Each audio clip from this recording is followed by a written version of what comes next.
On July 10, 2026, multiple outlets confirmed what fans had long feared. Randolph Mantooth, the actor who brought paramedic Johnny Gage to life on NBC's Emergency, had passed away.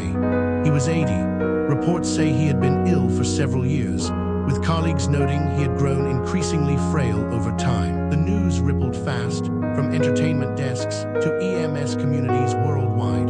For many in emergency services, Mantooth wasn't just an actor. He was an advocate, a symbol, and in some cases, the reason they chose the profession at all. Randolph Mantooth wasn't born into Hollywood royalty. He was a working actor who landed a role that would define not just his career, but a cultural moment. On Emergency, which ran from 1972 to 1977, he played Johnny Gage, one half of the iconic paramedic duo, alongside Kevin Tiggs' Roy DeSoto. The show was groundbreaking. It dramatized the work of firefighters and paramedics in Los Angeles County, but it did something more. It educated. At a time when paramedic was still a new concept in many parts of the U.S., Emergency showed viewers what advanced pre-hospital care looked like: triage, CPR, defibrillation, trauma stabilization. Mantooth's Gage was the heart of that mission.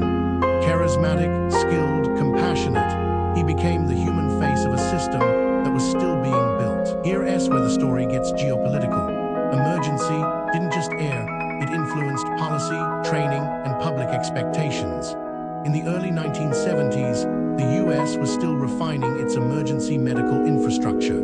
The show's technical accuracy, backed by medical advisors and real-world protocols, helped legitimize paramedicine as a profession. Fire departments across the country reported spikes in recruitment after episodes aired. Training programs cited the show as a reference point. In a sense, Mantooth's character helped standardize what Americans expected from their first responders, and by extension, what governments felt pressured to provide. This wasn't soft power by accident. It was soft power by design. Emergency was a narrative engine that aligned public perception with emerging national standards in emergency care.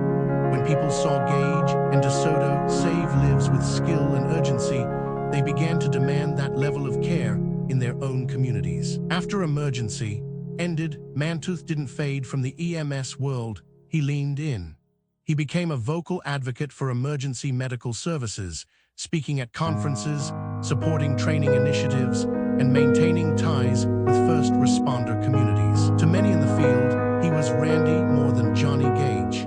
He understood the weight of the role he played and used it to amplify real issues: funding gaps, training disparities, rural access to emergency care. In interviews years later, he often emphasized that the show's greatest achievement wasn't ratings.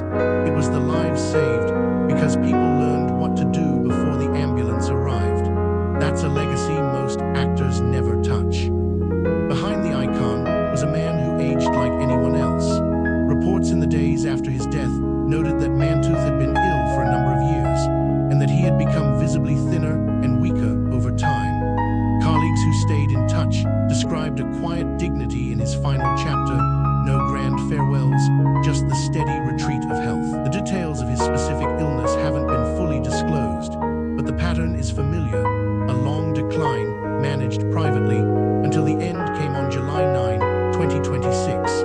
His family confirmed the passing, and tributes began pouring in from fans, co-stars, and EMS organizations. Now, why does this matter for a channel focused on global and geopolitical news?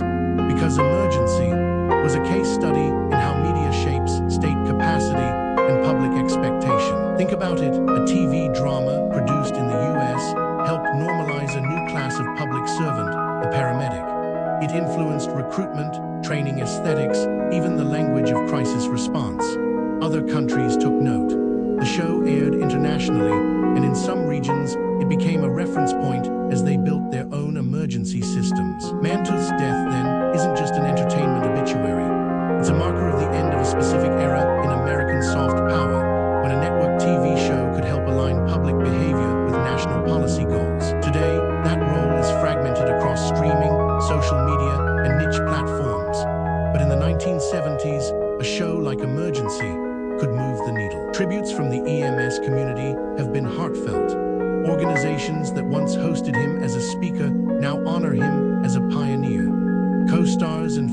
alike have shared memories of his kindness, his professionalism, and his unwavering support for first responders. His legacy lives on in three ways. In the archives, Emergency remains a touchstone for classic TV and medical drama history. In the field, countless paramedics cite the show as their inspiration. In the public mind, the image of a skilled, compassionate first responder, calm under pressure, ready to act, still carries Gage's DNA. Randolph Mantooth's passing closes a chapter, but the story he helped tell is still unfolding. In every ambulance dispatch, every CPR class, every community that expects its first responders to arrive not just with compassion, but with capability. If this story resonated with you, drop a comment. Did Emergency influence your view of first responders? Have you or someone you know been inspired by the show? And if you want more deep dives into the intersection of media, policy, and global affairs, make sure to subscribe, because the next story might be closer to home than you think. Fade out with a siren, then silence.